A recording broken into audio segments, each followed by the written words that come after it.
ஒரு நபர் திடீர்னு இவர் என்னை அடிக்கிறாரு, இவங்க என்னை தகாத வார்த்தைகளால் திட்டுறாங்க, இவங்க ரொம்ப கொடுமையாக நடத்துகிறாங்கன்னு சொல்லுவாங்க. ஆனால் உண்மையில் பார்த்தா இந்த அடி வாங்கின நபர் தான் அந்த நபரை கொடுமையாக நடத்தியிருப்பார். அவன் தாங்கவே முடியாமல் ஓவர் ஸ்ட்ரெஸ் ஆகி தான் ஒரு 2 வார்த்தை விட்டுருப்பாரு, திட்டிருப்பாங்க, ஒரு வேளை அடிச்சிருக்கலாம். நான் அடிக்கிறது திட்டுறதோ சரின்னு சொல்ல வரல, அது தவறு தான். ஆனால் 2 பேர் சைட்லையுமே தப்பு இருக்கும். அது 2 சைடையுமே பார்க்கணும். ஒரு சில நபர்கள் முதல்ல வந்து கம்ப்ளைண்ட் பண்ணும்போது அவங்க பக்கமே மொத்தமாக சாஞ்சு அவங்க பக்கமே நீதியை சொல்லிட்டுருப்பாங்க.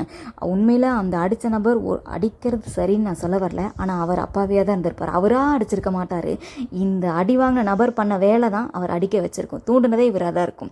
செய்த தவறு, செய்த வேலை அந்த மாதிரி இருக்கும். ஒருத்தர் கூட நீ என்ன அடித்தாங்கன்னு கம்ப்ளைண்ட் பண்ண வரும்பொழுது, திட்டினாங்கன்னு கம்ப்ளைண்ட் பண்ண வரும்பொழுது, அவன் ஏன் உன்னை திட்டினா, அந்த நபர் ஏன் உன்னை அடித்தாங்கன்னு சொல்லிட்டு ஒருத்தர் கூட கேள்வி கேட்டிருக்க மாட்டாங்க. 2 பேர் சைட்லேயும் இருக்கிற நியாயத்தை பார்க்கணும் அப்படிங்கிற எண்ணம் நிறையா பேருக்கு வராது.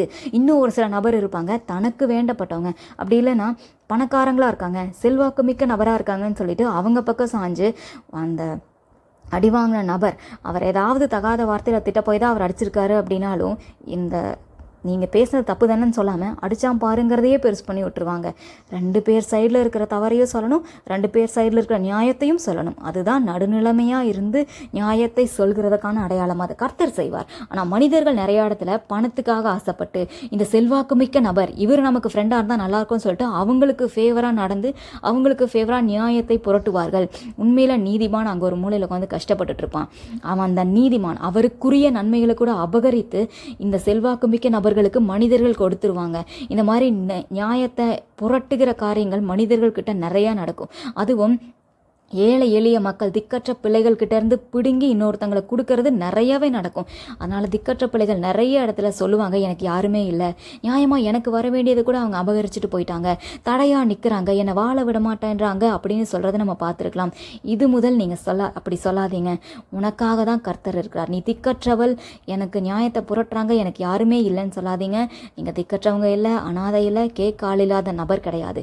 உனக்காக உன்னையே நேசிக்கிற கர்த்தராகிய இயேசு கிறிஸ்து உனக்காகவே இருக்கிறார். அவர் உன் பக்கத்தில் இருக்கிறார். எத்தனை பேர் உனக்கு எகென்ஸ்டாக வந்தாலும், உன்னுடைய வாழ்க்கையை உங்ககிட்ட இருந்து, உனக்குரிய நன்மைகளை உங்ககிட்ட இருந்து பறித்து கொண்டு போனாலும், எவ்வளோ பெரிய செல்வாக்கு மிக்க நபராக இருந்தாலும் சரி, கர்த்தர் இன்னைக்கு உன் வாழ்க்கையில் தடையாக இருக்கிற அந்த நபரை சந்திப்பார்.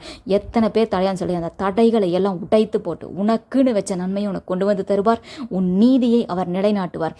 எத்தனை பேர் உனக்கு எகென்ஸ்டாக வந்து இவன் எளியவனாக இருக்கிறான், இவனுக்கு சரியாக பேச தெரியாது, இவங்களை பக்கம் ஆள் இல்லைன்னு சொல்லிட்டு உன்னுடைய நீதியை புரட்டினார்களோ, அந்த நீதியை புரட்டின அந்த அநீதக்கார நபர்களை கர்த்தர் ஆக்கினைக்குள்ளாக திருப்புவார். அவங்க செய்த அந்த காரியத்திற்கான ஆக்கினைகள் கட்டாயம் அவங்க மேலே வரும். கர்த்தர் செய்வார்.